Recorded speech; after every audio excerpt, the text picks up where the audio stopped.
შუადერეფნის პოტენციალით და მასში საქართველოს როლით დაინტერესებული მსოფლიო ლიდერები ხედვებს საქართველოს პრემიერ-მინისტრისგან მოისმენენ. ირაკლი კობახიძე აბუ-დაბიშია, იქ სადაც მდგრადი განვითარების კვირეულის სამიტი იმართება. პრემიერი ღონისძიების გახსნისა და ზაიედის მდგრადობის პრიზით დაჯილდოების ცერემონიას დაესწრო. სამიტის მონაწილეებს კი სიტყვით ხვალ მიმართავს. შუადერეფნის განვითარებასთან ერთად ირაკლი კობახიძე ყურადღებას საქართველოს სატრანზიტო პოტენციალზეც გაამახვილებს.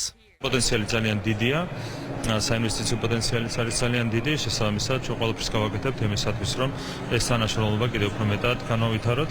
ხოლმე იქნება გამოსვლა სამიტზე, აქ ძირითადი თემატიკა იქნება ენერგეტიკის საკითხები, დაკავშირებადობის საკითხები და რა თქმა უნდა, პირველ რიგში ყურადღებას გავამახვილებთ ჩვენი ქვეყნის პოტენციალზე ამ მიმართულებით და იმ გეგმებზე, რომელიც აქვს ჩვენს ქვეყანას. გამომდინარე იქიდან, რომ ამ კონფერენციაში მონაწილეობას მიიღებენ მაღალი დონის სტუმრები სხვადასხვა ქვეყნებიდან, რა თქმა უნდა, მნიშვნელოვანია ჩვენი რეგიონის სატრანზიტო პოტენციალზე საუბარი და ამ საკითხებზე აქცენტის გაკეთება გამომდინარე იქიდან, რომ ჩვენთვის საერთაშორისო თანამშრომლობის განვითარების კონტექსტში სწორედ შუადერეფნის განვითარება არის სასიცოცხლოდ მნიშვნელოვანი.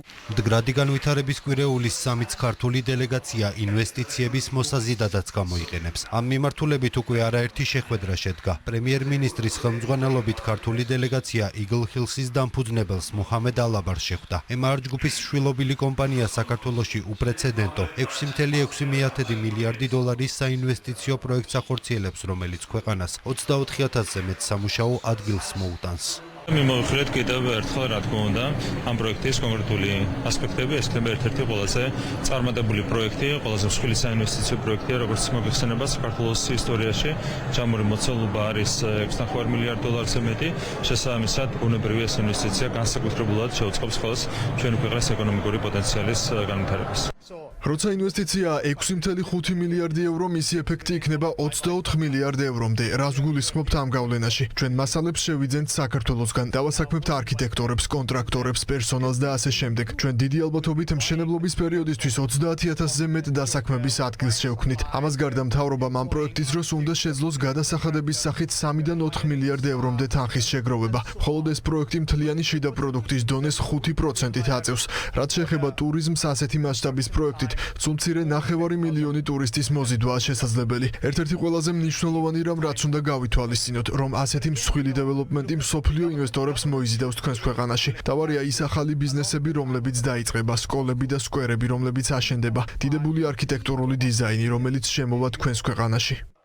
მანამდე იყო შეხვედრა ერთ-ერთი უმსხვილესი საინვესტიციო კომპანია დამაკ პროპერტის დამფუძნებელთან. კომპანია ახლო აღმოსავლეთში სასტუმროებისა და უძრავი ქონების მოწინავე დეველოპერია, რომელიც 15 ქვეყანაში ოპერირებს, მისი წლიური შემოსავალი კი 4 მილიარდ დოლარს აჭარბებს. ქართულმა დელეგაციამ დამაკ პროპერტისის ხელმძღვანელებს საქართველოს ეკონომიკური პარამეტრები და საინვესტიციო პოტენციალი გააცნო. არაერთი სექტორი განვიხილეთ, სადაც შესაძლებელია ჩვენ ქვეყანაში ინვესტიციის განხორციელება და დარწმუნებული ვარ, რომ აღნიშნული შეხვედრის შემდეგ ჩვენ გვექნება კიდევ ერთი წარმატებით დასრულებული მოლაპარაკება, რომელიც წაადგება ჩვენი ქვეყნის ეკონომიკის გაძლიერებას. უძრავი ქონების სექტორში ინოვაციური ტექნოლოგიების გამოყენების საკითხზე თანამშრომლობის მემორანდუმი გაფორმდა კომპანია პრიპკოსთან. პრემიერმა კომპანიის დამფუძნებელს და აღმასრულებელ დირექტორს საქართველოში არსებული ხელსაყრელი საინვესტიციო გარემო, ბოლო წლების ეკონომიკური ზრდის ტენდენციები და ტურისტული პოტენციალი გააცნო. დავდეთ მემორანდუმი, რომელიც ითვალისწინებს მომდევნო თანამშრომლობას, რაც გულისხმობს იმას, რომ საქართველოშიც უნდა დაინერგოს მსგავსი ტექნოლოგია, რაც შესაძლებლობას მისცემს უცხოელ ინვესტორებს საქართველოში შეიძინონ უძრავი ქონება, მათ შორის ტოკენიზაციის მეშვეობით. ეს გულისხმობს იმას, რომ ბევრ წვრილ ინვესტორს შესაძლებლობა ექნება იყიდოს საქართველოში ჩამოუსვლელად ინვესტირების მიზნით უძრავი ქონება.